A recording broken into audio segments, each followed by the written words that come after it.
भगवान शिव गहन तपस्या में लीन होने के लिए जाने लगे थे, तब उन्होंने नंदी को आदेश दिया। नंदी, मैं तपस्या करने के लिए बैठ रहा हूँ। मैं तुम्हें एक जिम्मेदारी सौंप रहा हूँ। जब तक मैं तपस्या करूँ, तब तक मेरी तपस्या में कोई भी विघ्न ना हो।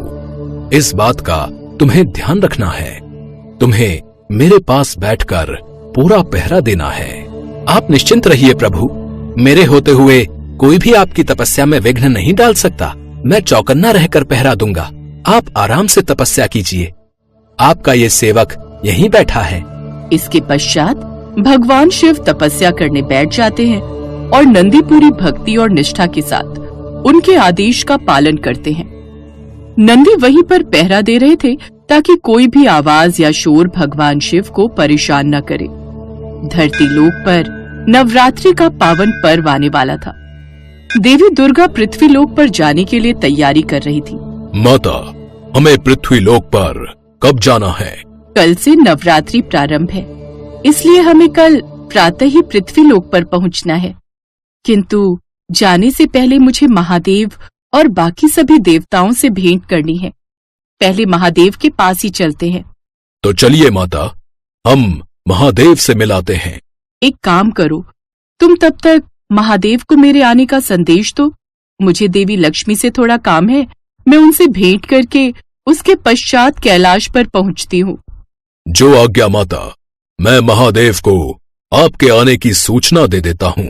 माँ दुर्गा ने अपनी सवारी शेर को भगवान शिव के पास उनके आने की सूचना लेकर भेज दिया और वे स्वयं माता लक्ष्मी से मिलने के लिए चली गईं।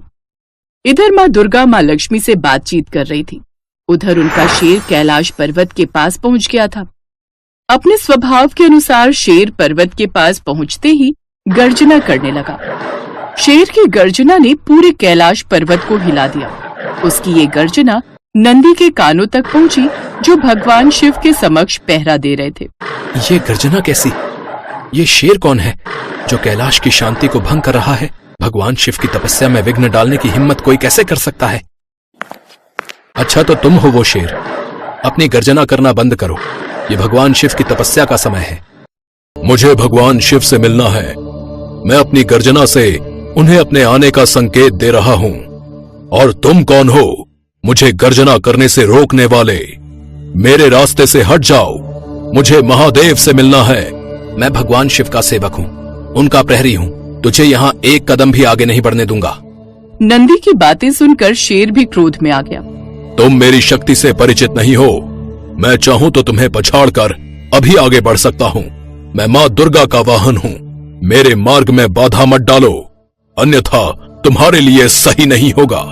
हे सिंह, चाहे तुम माँ दुर्गा के वाहन हो या किसी और देवी देवता के, भगवान शिव ने मुझसे कहा है कि उनकी तपस्या के दौरान कोई भी उन्हें परेशान न करे। मैं उनके आदेश का पालन कर रहा हूं और मैं तब तक अपनी जगह से नहीं हटूंगा जब तक स्वयं महादेव मुझे अनुमति नहीं देते।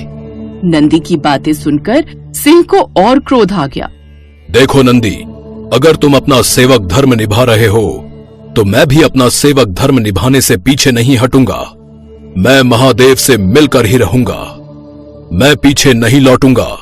मेरे रास्ते से हट जाओ। माँ दुर्गा के वाहन शेर ने नंदी के ऊपर हमला किया।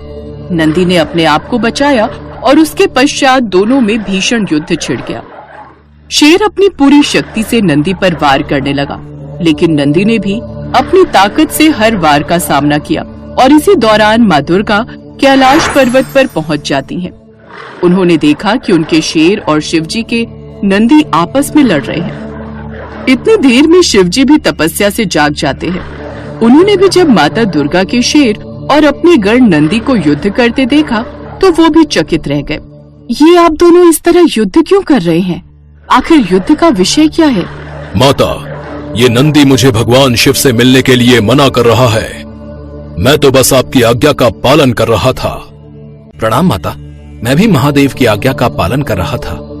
मुझे महादेव ने आज्ञा दी थी कि जब तक वे समाधि से ना जागें, तब तक मैं किसी को उनसे मिलने की अनुमति ना दूं।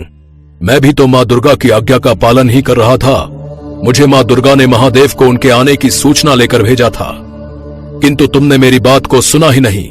क्षमा कीजिए माता, मुझे जो सही लगा मैंने वही किया। हे नंदी, आपने बिल्कुल सही किया। आपने तो अपना सेवक धर्म निभाया है, और हे सिंह, आप भी मेरे परम सेवक हैं, इसलिए आपने भी अपना सेवक धर्म निभाया। यहाँ किसी की भी गलती नहीं है। आप दोनों तो अपना अपना कर्तव्य निभा रहे थे। देवी दुर्गा, आप बिल्कुल सत्य कह रही हैं। नंदी और शेर दोनों ने भली भांति पूर्ण निष्ठावान होकर अपना अपना सेवक धर्म निभाया है। मैं नंदी और शेर दोनों के साहस को देखकर अति प्रसन्न हूं। आप दोनों सच्चे भक्त हो, सच्चे सेवक हो। अब आप दोनों सच्चे मित्र की भांति एक दूसरे को हृदय से लगाकर इस युद्ध को समाप्त कीजिए। मुझे क्षमा कर दो सिंह, मैंने तुम्हारा हृदय दुखाया। मैंने भी तो अहंकार में आकर तुम पर हमला कर दिया। मुझे भी क्षमा कीजिए हे नंदी। और दोनों महादेव और माँ दुर्गा का आशीर्वाद देते हैं। इसके पश्चात महादेव आदि सभी देवताओं से भेंट करके और उनका आशीर्वाद प्राप्त करके माँ दुर्गा नवरात्रि उत्सव पर भक्तों के उद्धार के लिए पृथ्वी लोक पर आ जाती हैं।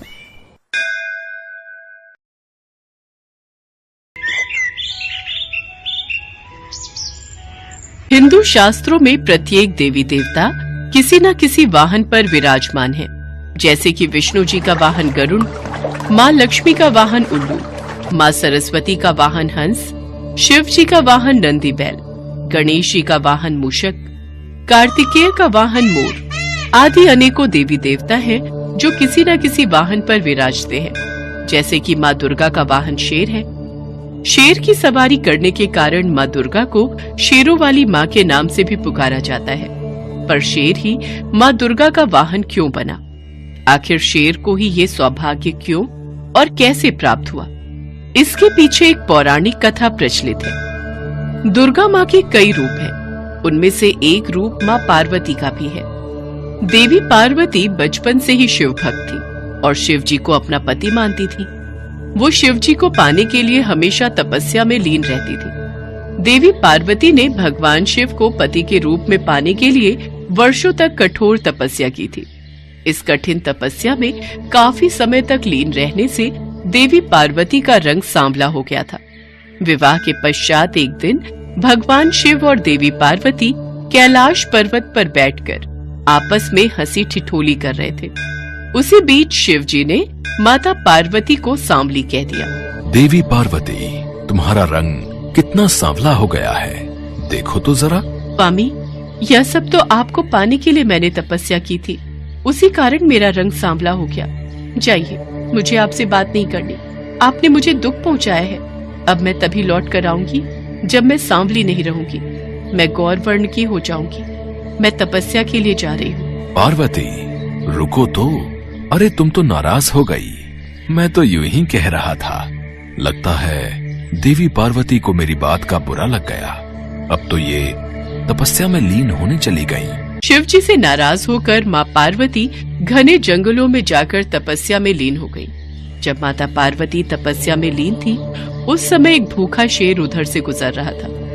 उसने माता पार्वती को देखा और उन्हें अपना शिकार बनाने के लिए आगे बढ़ा। अरे, ये तो तपस्या में लीन है। मेरी गर्जना का इन पर कोई प्रभाव नहीं हो रहा।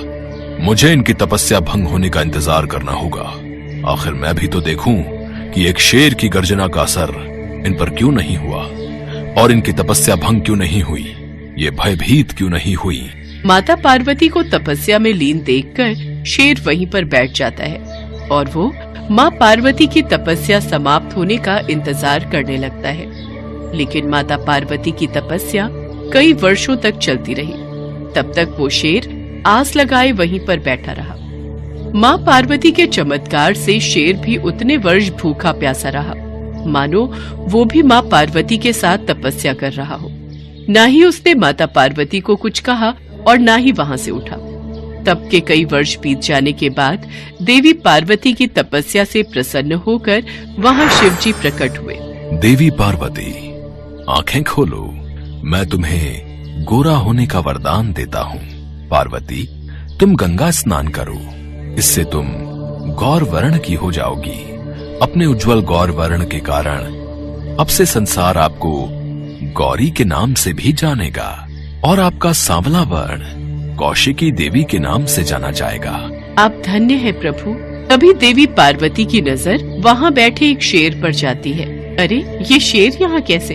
देवी पार्वती, इसे देखकर तो ऐसा प्रतीत हो रहा है कि वर्षों से ये भी आपके साथ ही यहीं तपस्या में बैठा हुआ है। माता पार्वती, भगवान शिव, मेरा प्रणाम स्वीकार कीजिए। आपका कथन सत्य है। मैं इसी विचार से देवी पार्वती पर आक्रमण करने ही वाला था, पर देवी पार्वती के अलौकिक चमत्कार से मैं रुक गया। मेरे हाथों से यह अपराध होने से माँ ने मुझे रोक दिया। मुझे क्षमा कीजिए माता। प्रभु, जैसे मैंने इतने दिनों तक तपस्या की, ठीक उसी तरह इस शेर ने भी मेरी प्रतीक्षा में तपस्या की है। मुझे इसकी तपस्या का फल इसे देना ही चाहिए, पर मैं ऐसा क्या करूं कि जिससे जगत में इसकी प्रशंसा हो? माँ, मैं आपकी सवारी बनना चाहता हूँ, आपको अपनी पीठ पर बिठाना चाहता हूँ। मैं चाहता हूँ जगत में मैं आपके वाहन के रूप में जाना जाऊं। मुझे ये वरदान दीजिए माँ, मुझ पर कृपा कीजिए। मैं आपके अंग संग रहकर आपकी सेवा और भक्ति करना चाहता हूँ। देवी पार्वती, अब तो इस शेर को वाहन बनाकर आपको इसकी इच्छा पूरी करनी ही होगी, और अब आपको शेरों वाली के नाम से भी पुकारा जाएगा। देवी पार्वती मुस्कुरा देती हैं और शेर को वरदान देते हुए उसे अपना वाहन बना लेती हैं। शेर पर सवारी करने के लिए माँ दुर्गा के रूप में माँ पार्वती शेर पर सवार होती हैं। तभी स्वर्ग में उपस्थित सभी देवी देवता उन पर फूलों की वर्षा करने लगते हैं। गंगा में स्नान करके माँ पार्वती माँ गौरी के रूप में जानी जाने लगी। उनका श्याम वर्ण कौशिकी देवी के नाम से प्रसिद्ध हुआ और शेर की सवारी करने वाली माँ दुर्गा के रूप में पूरा संसार उन्हें शेरोवाली के नाम से पुकारने लगा, और तभी से शेर माँ दुर्गा का वाहन बन गया।